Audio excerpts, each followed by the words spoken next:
The sun was barely up, but Aisha was already packing her belongings.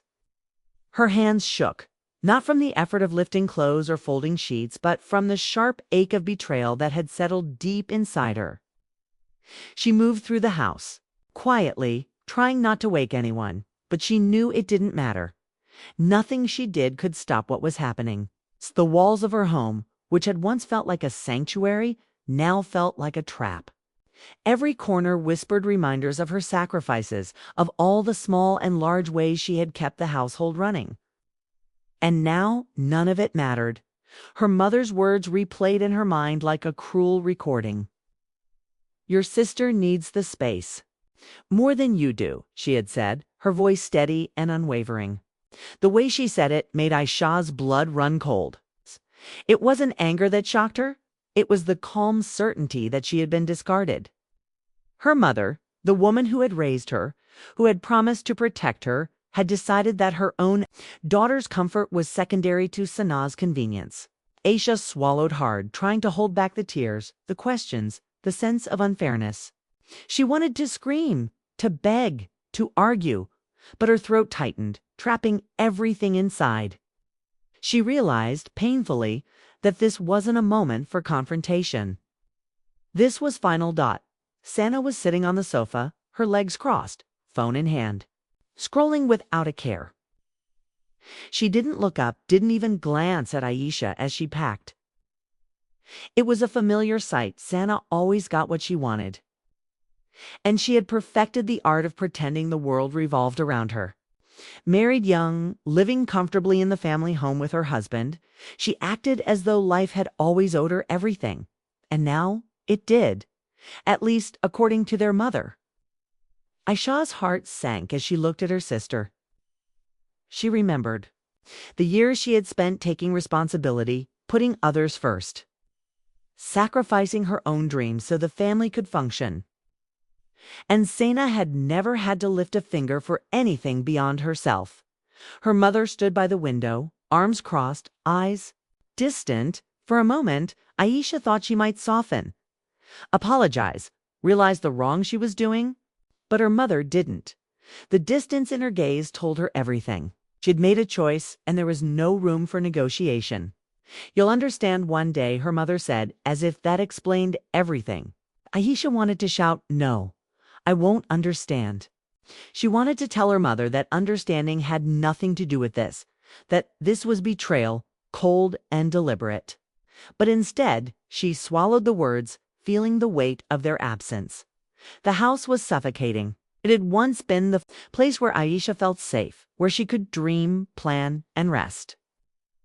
Now every familiar object seemed like a reminder of her displacement.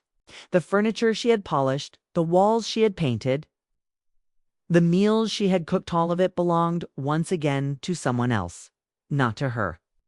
She had given her energy, her time, her patience, and it had been repaid with dismissal. The realization was sharp and burning. Betrayal wasn't always loud or violent. Sometimes it arrived dressed as reason, spoken in calm, rational tones. Her mother's words were like a dagger wrapped in silk. Aisha picked up her suitcase. She didn't argue, didn't beg, didn't demand acknowledgement. She didn't need anyone to see her pain. It was enough that she saw it herself, that she understood the magnitude of the injustice. She walked past Sanaa, who didn't even glance up, and headed toward the door. The weight of the decision pressed down on her, but it also brought clarity. She had been pushed out, yes, but she was not defeated. The door closed behind her with a soft click, and the sound felt like a verdict. She was out, and they were in. Outside, the morning air was sharp and bright. Aisha paused for a moment, suitcase in hand, letting the heat of the sun and the reality of the street ground her. She thought of the years she had spent making this house a home, of every small effort that had kept it alive. And now all of that work was invisible to the people who mattered most. Her mother had prioritized convenience over fairness. Sanaa had moved in without a thought. The betrayal stung more because it wasn't cruel or angry, it was practical, rational, and absolute. She walked slowly, letting her mind process the shift in her life. Aisha's heart felt heavy, but it wasn't entirely broken. There was a spark of something else, something dangerous hidden beneath the pain. It wasn't just grief. It was the first whisper of resolve. Someone had taken her home from her, dismissed her sacrifices, and assumed she would fade quietly. They were wrong. That thought settled in her mind, steady and unrelenting as she moved. Through the streets, she replayed the conversations in her head, dissecting each word, each pause, each decision. Why had her mother chosen Sana? Why did she assume that Aya's life could continue elsewhere without consequence? Why had she not seen the years of effort, the quiet labor that had kept everything together? The questions had no answers, only echoes of disappointment, and the growing sense that the world had shifted beneath her feet by the time she reached the end of the block. Aisha felt a strange mixture of fear and exhilaration. The house behind her was no longer a sanctuary, was a battlefield. One she had been forced out of, but one she was beginning to understand. She didn't yet know how or when, but she knew this betrayal would not go unanswered. Not with anger alone, but with clarity and purpose. The weight of injustice had planted a seed in her mind, a seed that would grow quietly and patiently, until she was ready to act. Aisha walked on, the suitcase dragging slightly behind her. She felt the reality of her displacement, the uncertainty of the future pressing in, but also the first taste of power. Being wronged didn't have to mean being defeated. She had been pushed out, yes, but she could choose what came next. And for the first time that morning, she imagined the possibility of reclaiming what had been taken, not just the house, but the respect, the acknowledgement, the fairness that had been denied to her. The betrayal had opened a door, not just out of her home, but into a new awareness of herself. She was no longer just Aisha, the daughter, the caretaker, the obedient one. She was someone who had been wronged, someone who understood the weight of injustice, someone capable of seeing the cracks in the people around her. And with that realization came a slow, burning determination. They had underestimated her. They believed she would disappear quietly. But they had miscalculated with each step. Aisa's resolve strengthened. She didn't yet know the path ahead, but she knew she would not allow herself to be dismissed, overlooked, or erased. The house behind her might have been lost for now, but the fight, the plan, and the reckoning had only just begun. And somewhere deep inside, beneath the hurt and anger, a quiet voice whispered a dangerous promise. They took everything from me. And they don't even realize what they've started.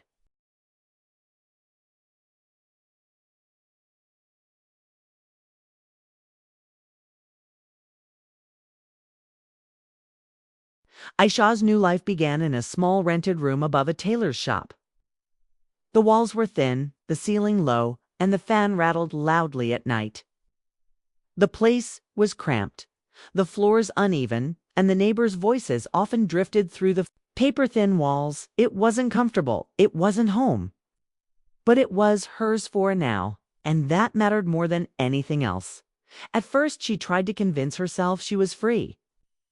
Free from family obligations, free from her mother's impossible expectations, free from her sister's endless demands. But freedom felt hollow. Every time she closed her eyes, she saw the house she had left behind, the polished floors, the sunlight through the living room windows, Sana's children playing with toys. Aisha remembered buying, her mother smiling, without a hint of guilt. Those images gnawed at her, a constant reminder of what had been stolen. She worked long hours in a small office downtown. The job paid little, but it was honest work. It kept her occupied, kept her mind distracted. Yet, at night, when the city grew quiet, the thoughts returned. Thoughts of injustice, of betrayal, of the life she had poured herself into being handed to someone else without recognition. It was exhausting, both physically and emotionally. Aisha had always been practical, observing the world carefully, noticing details that others overlooked. Now, from the distance of her temporary home, she began to see the patterns she had missed before. Her mother had always favored Sana, subtly, steadily. She had justified it with excuses. Sana had children. Sana was married. Sana needed the house more. But Aisha could see through it. It wasn't about need. It was about control, comfort, and habit. Her mother had decided that her sacrifices were invisible. Her life could be uprooted without question, and no one would call it wrong. The unfairness stirred something dangerous inside her. It wasn't anger exactly. It was something sharper, more focused. Determination. She began to think about what she could do, what she might reclaim. She knew she could fight for the house legally. Most of it was in her mother's name, yes. But the bills, the maintenance, the improvements, those had been funded by her own money, carefully tracked over the years. Receipts, bank transfers, small investments here and there. Evidence she had never considered important, because she never imagined needing to prove herself. Each night, she sorted the papers she had tucked away in a drawer, counting and documenting everything. It was meticulous work, but it gave her a sense of control, a sense of power in a situation that had made her feel utterly powerless. She imagined the confrontation in her mind over and over. She imagined her mother's face when confronted with undeniable proof. She imagined Sana's smug confidence faltering as the truth surfaced. The fantasies were intoxicating, and she knew they were dangerous, but the desire for revenge came with its own weight. Every night she asked herself, is this really what I want? Am I becoming the kind of person I would despise? She remembered moments of kindness, times when she had helped without expecting anything in return, sacrifices made out of love rather than obligation. Could she still claim that part of herself if she allowed herself to hurt them back, even indirectly? The internal struggle was exhausting. She could feel it in her body, a tightness in her chest, a constant hum in her mind. The house had been taken, but she had more than property to reclaim. She had dignity, recognition, the right to assert her value. And yet she feared that seeking revenge might change her in ways she wouldn't be able to undo. In the quiet moments, she studied her sister. Sana had no idea of the storm building quietly in Asha's mind. She continued her life as usual, confident, entitled, comfortable. That ignorance both enraged and empowered Asha. She realized that if she acted, she could make them understand the depth of what they had done. But she also realized that revenge could be a trap, tying her to them, chaining her emotions to the people who had tried to erase her. The days blurred together. Work, paperwork, sleepless nights, long walks in the city streets. Aisha began to notice her own growth. She was sharper, more calculating, more aware of the leverage she possessed. She could see the legal avenues, the small but undeniable facts that would support her claim. She began to draft letters to lawyers quietly, researching possibilities, mapping out every scenario. It was exhausting, but it was also thrilling. She had always been careful, but now every step she took had purpose. Every move carried weight. Yet, the moral questions remained. Could she really take the house back without becoming the person she despised? Could she justify causing fear or discomfort, even if it was deserved? Aisha wrestled with these questions constantly, walking a tightrope between desire and conscience. She understood that revenge might bring satisfaction, but it could also leave scars deeper than the betrayal itself. Her nights became long exercises in planning and self-reflection. She imagined different outcomes, some where she claimed what was hers, others where she simply walked away. The tension built slowly, a steady pressure that never let up. She began to realize that the real power wasn't in reclaiming property, was in reclaiming control over her own life, her own choices. The house was a symbol, yes, but the fight was about more than walls and furniture. It was about asserting that she would not be invisible, that she would not accept injustice silently. One evening, as she organized a stack of receipts, a thought struck her sharply. They think I'm gone. They think I've accepted it. They have no idea what I'm capable of. The thought gave her a thrill, a dangerous sense of agency. For the first time since she had been pushed out, she felt like she had a role in the story that she could influence. The ending. The papers in front of her weren't just evidence, they were weapons in a battle she had been forced to fight. As the weeks passed, the plan became clearer. Aisha would confront them, not in rage, but with undeniable truth. She would make her mother see the choices she had made. She would make Sana understand the consequences of taking what wasn't hers. And she would do it on her own terms, carefully, deliberately. The preparation was painstaking, but it was necessary. Every document, every detail mattered. She would not leave room for doubt or dismissal. But even as the plan solidified, Aisha reminded herself of the stakes. Revenge could consume her. It could change her, harden her, trap her in bitterness. She had to be careful. The goal was not just to assert her rights, it was to reclaim herself. She would strike a balance between justice and integrity, between power and morality. That was the true challenge, and so the days continued. A careful dance of observation, preparation, and restraint. Aisha lived in a small room with a rattling fan, but in her mind a much larger stage was being set. Every move she made, every calculation, every late-night reflection was part of a plan that would come to fruition one day. She knew the moment would arrive when she could face them, when she could reveal the truth, and when she could decide whether revenge would serve justice or whether she would walk away with her dignity intact. The house had been taken, but she hadn't been defeated. She had been forced into exile. Yes, but that exile had given her clarity, strategy, and purpose. And in that clarity, Aisha realized something vital. The real power was not in the house, or in punishment, or in fear. The real power was in choice, in deciding how far to go, how much to reclaim, and how to protect herself from becoming the very thing she despised. Her heart still ached, but it beat with resolve now. The betrayal had lit a fire inside her, and she would not let it die out. She would plan, wait, and act, but always on her own terms. The revenge she imagined was no longer about destruction. It was about balance, acknowledgement, and reclaiming the life that had been stolen. And she knew, deep down, that the coming confrontation would not just be about a house, it would be about justice, pride, and the first real taste of freedom since the day she had been pushed out.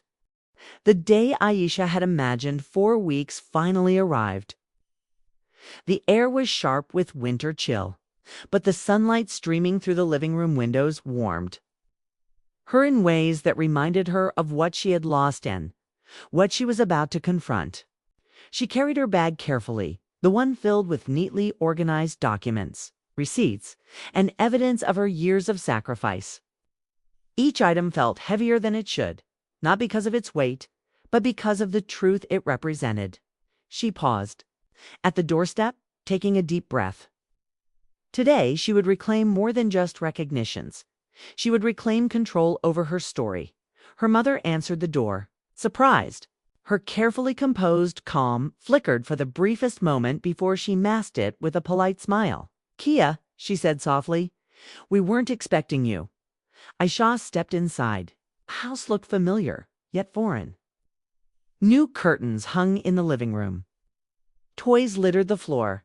Pictures of Sana's children lined the shelves. It was still her home, but in someone else's hands now. Her stomach tightened. She reminded herself to stay calm. This confrontation was not about anger. It was about truth, about clarity, about justice without cruelty.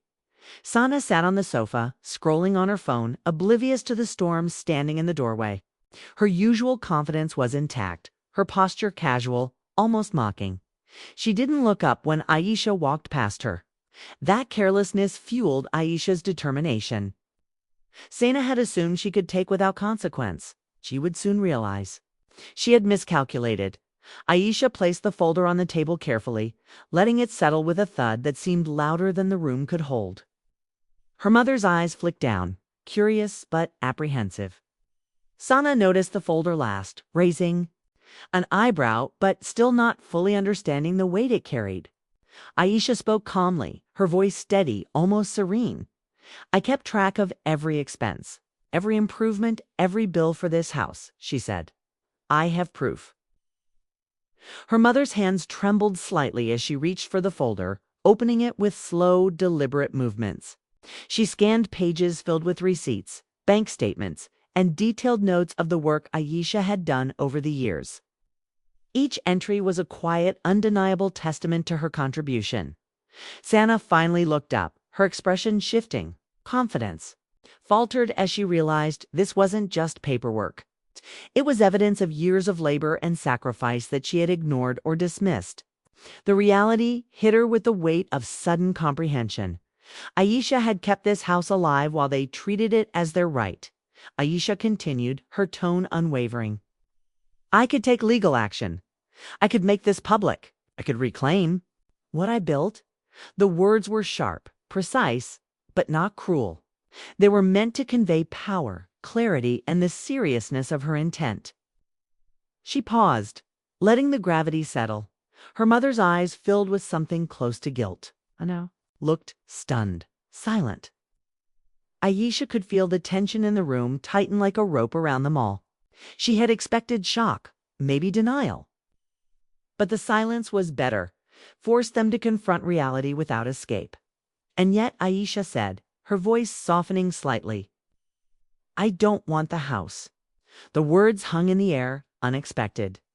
And heavy, her mother blinked, confused. Sana's mouth opened, then closed, words failing to form. Aisha could almost feel the ripple of disbelief moving through the room. I want acknowledgement, she said, standing tall. I want you to understand what you did, and I want it never to happen again. Her gaze swept across them, calm but unwavering. I want you to see that taking someone's life, their sacrifices, for granted no matter how convenient it seems, is wrong. Her mother's shoulders sagged. The years of favoritism, the decisions made out of habit, the dismissals suddenly. All of it pressed down with undeniable clarity. She could no longer justify her actions with logic or reason. They had been unfair.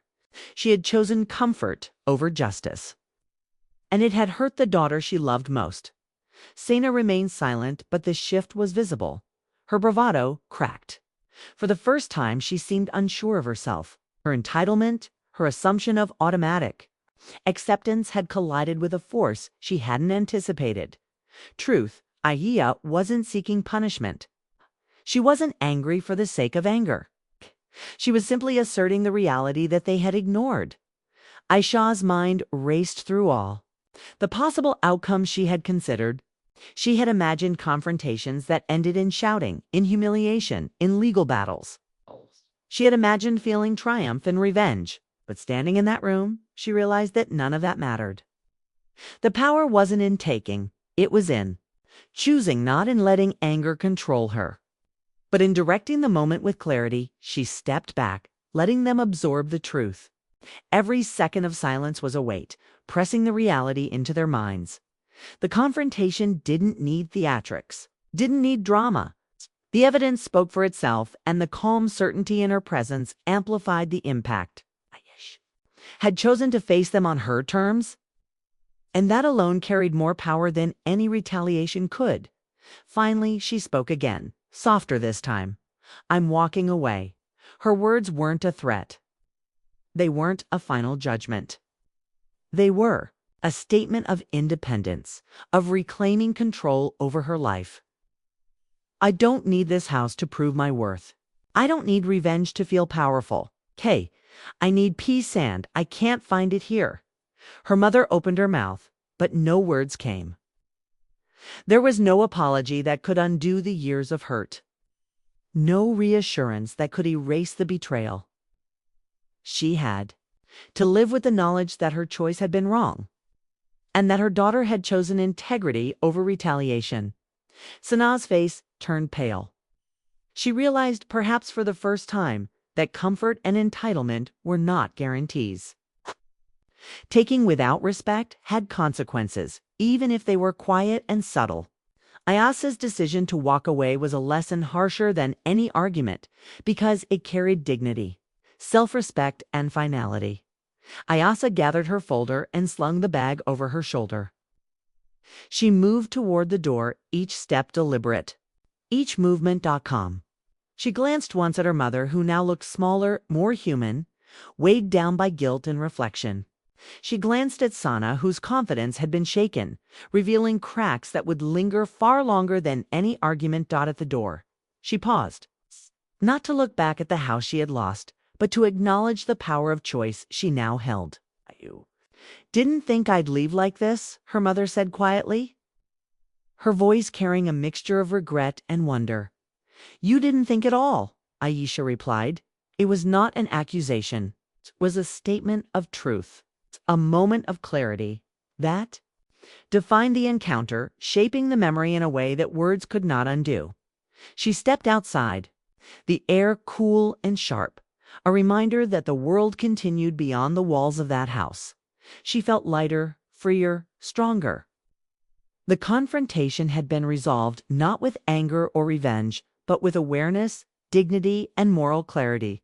She had proven a point without harming anyone, had asserted herself without stooping to cruelty.